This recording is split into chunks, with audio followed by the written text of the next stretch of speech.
আর তোমাদের কাছে একটা রিকোয়েস্ট, আল্লাহর দোহাই লাগে, তোমরা প্লিজ সবাই একটা সুন্দর জীবনযাপনের জন্য রাতে আগে আগে ঘুমায় পড়বা আর ভোরে ঘুম থেকে উঠবা। সবাই মানে এক তাড়াতাড়ি ঘুমায় যাবা, দরকার হলে 11টায় ঘুমাবা বা আরো আগে ঘুমাবা, ওইটা ফজর নামাজ পড়বা। তারপরে হচ্ছে তোমার সকাল শুরু হবে। কারণ যত আর্লি তুমি পড়াশোনা শুরু করবা, তুমি যত কিছু পড়তে চাও, যত কঠিন পড়া আছে, যত পড়া আছে, তুমি যদি ভোর 5টায় বা 5:30টায় থেকে পড়া স্টার্ট করো বা 6টা থেকে পড়া স্টার্ট করো, 6টায় তো মনে করো ঘুম থেকে উঠা দেখবে একেবারে ফকফকা দুনিয়া সাদা হয়ে গেছে।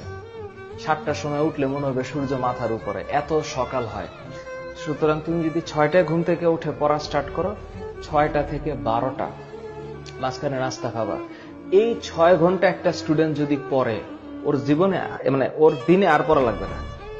ওই 6 ঘন্টা যদি একটা স্টুডেন্ট পড়ে সকালবেলা ভোরে, এটা পারফেক্ট একটা বিষয়। এটা কষ্ট হইলেও প্র্যাকটিস করো প্লিজ। এটা তোমরা একটু আল্লাহর ওয়াস্তে আমার কথাটা তোমরা মাইনো, তোমরা চেষ্টা করো যে পারা যায় কিনা। আর মনে রাখবা, মানুষ পারে না এরকম কোনো অভ্যাস নাই, পারবা। রাতের বেলা জাগা কোনো ভালো অভ্যাস না।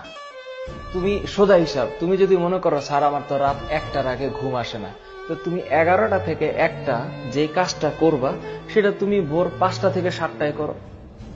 একই তো, তুমি তো কাজটাই করবা, তুমি রাতের কাজটা সকালে না করবা, তাইলে হবে।